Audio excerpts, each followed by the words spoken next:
warahmatullahi wabarakatuh. Salam sejahtera untuk Anda semua. Selamat datang di pertemuan pertama dari manajemen kuantitatif.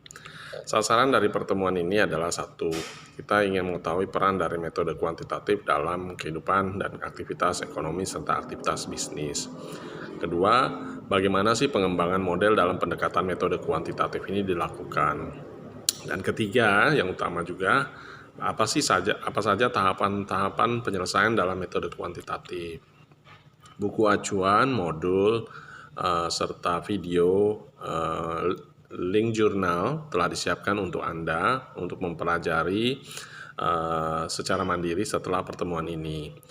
Lalu kuis serta forum diskusi dan tugas-tugas dapat Anda gunakan secara mandiri pula untuk pendalaman selanjutnya. Metode kuantitatif itu merupakan pendekatan ilmiah. Nah, dimulai dengan langkah yang digambarkan dalam diagram pada halaman ke-6. Ya, Anda mulai menemukan masalah baru, lalu mulai dirumuskan masalahnya. Kemudian langkah selanjutnya jawaban berdasarkan ilmu pengetahuan sebelumnya juga digunakan atau dipakai sebagai referensi. Lalu pendekatan deduksi mulai dilakukan dengan menunjuk atau membentuk hipotesis. Lalu langkah selanjutnya dari hipotesis tersebut dibuatlah rancangan percobaan atau melakukan survei. Setelah itu gunakan data. Data itu digunakan untuk melakukan langkah selanjutnya, yaitu pengujian hipotesis. Kemudian kita masuk pada tahap induksi. Apakah penemuan atau hipotesis tadi, uji hipotesis tadi ditolak? Jika ditolak, maka akan mulai lagi tahap pendekatan ilmiah tadi. Namun jika pengujian hipotesis tadi diterima, maka ada perbaikan ilmu, ada penemuan di sini, ya. Nah, apa saja perbandingan yang bisa Anda perhatikan antara metode kuantitatif dengan metode kualitatif dalam penelitian sosial ekonomi? Pendekatan kuantitatif itu menjelaskan dan memprediksi, kemudian juga menguji teori. Metode kuantitatif ini variabelnya diketahui, sampelnya biasanya cukup besar, instrumennya terstandarisasi. Dan sementara itu metode kualitatif itu sifatnya menjelaskan dan mendeskripsikan serta membangun teori. Tidak diketahui variabelnya, sampelnya juga relatif kecil dibandingkan pada metode kuantitatif. Cara proses penelitiannya bisa melakukan observasi dan interview. Nah, data penelitian yang digunakan itu ada beberapa jenis. Ada yang berdasarkan waktu, ada yang berdasarkan sumber data, ada yang berdasarkan pengukurannya. Nah, kalau yang berdasarkan waktu, contohnya time series, waktunya diruntun dari yang sebelumnya. Kalau yang berikutnya adalah cross section, jadi hanya satu waktu tertentu. Berdasarkan sumber datanya, ada yang disebut data primer, ada yang disebut data sekunder. Nanti kita mempelajari detailnya lebih lanjut, ya. Kemudian pengukurannya, data kualitatif itu ada yang sifatnya nominal dan ordinal. Sementara data kuantitatif itu ada yang data yang interval, ada yang menggunakan rasio. Itu dapat Anda lihat secara mudah pada halaman ke-8. Pada halaman ke-9 itu Anda bisa melihat bahwa syarat-syarat data yang baik adalah data harus akurat. Kemudian data harus relevan dan datanya harus up to date terhadap situasi dan kondisi sekarang. Di halaman 10 Anda bisa melihat bagaimana pembagian data menurut cara memperolehnya. Data primer merupakan data yang dikumpulkan sendiri oleh peneliti langsung dari sumber pertamanya.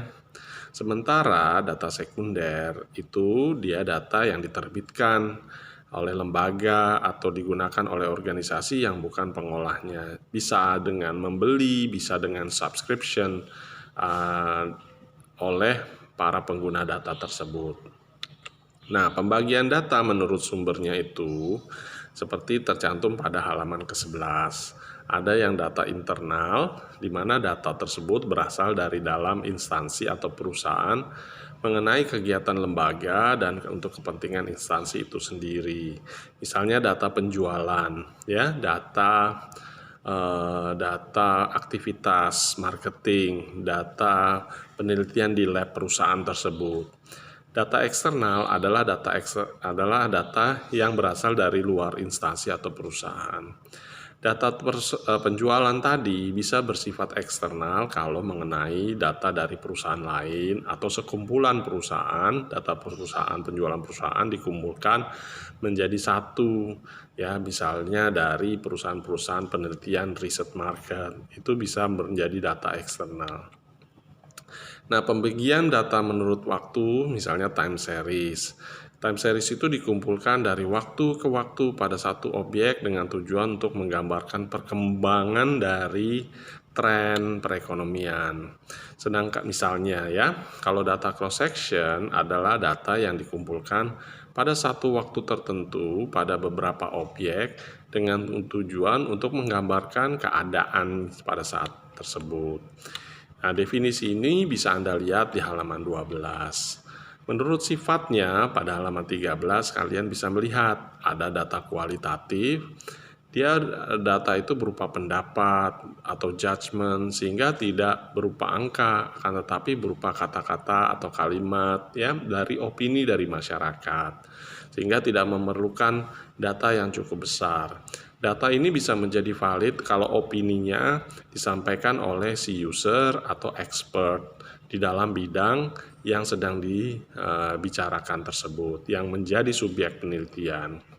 Data kuantitatif adalah data yang berupa angka atau bilangan. Biasanya jumlahnya cukup besar, populasinya yang terlibat angkanya cukup banyak.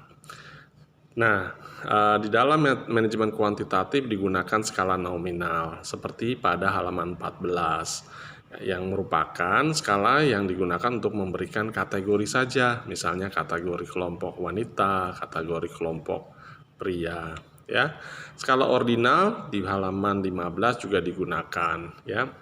Di sini pengukuran yang sudah digunakan menyatakan peringkat, ya, antar tingkatan, akan tetapi jarak atau interval antar tingkatannya belum jelas. Misalnya lebih tinggi, lebih baik, lebih enak, ya, lebih memuaskan dan lain sebagainya. Nah, skala interval itu pengukurannya sudah dapat digunakan untuk menyatakan peringkat antar tingkatan, dan jarak atau interval antara tingkatan sudah jelas, namun belum memiliki nilai nol yang mutlak.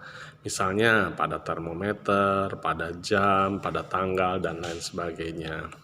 Bagaimana dengan skala rasio yang dijelaskan pada halaman 17?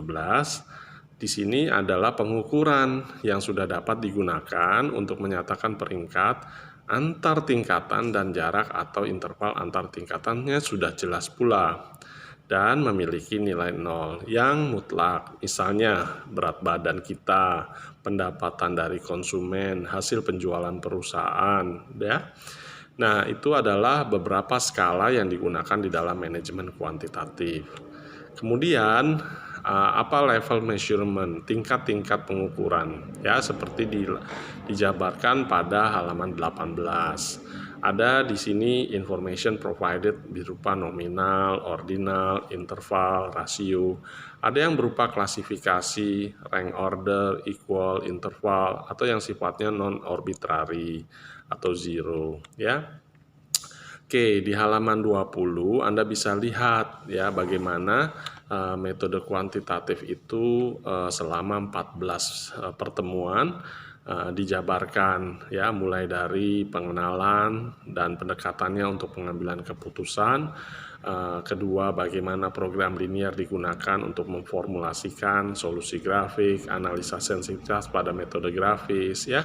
Bagaimana metode simplex digunakan dalam program linear.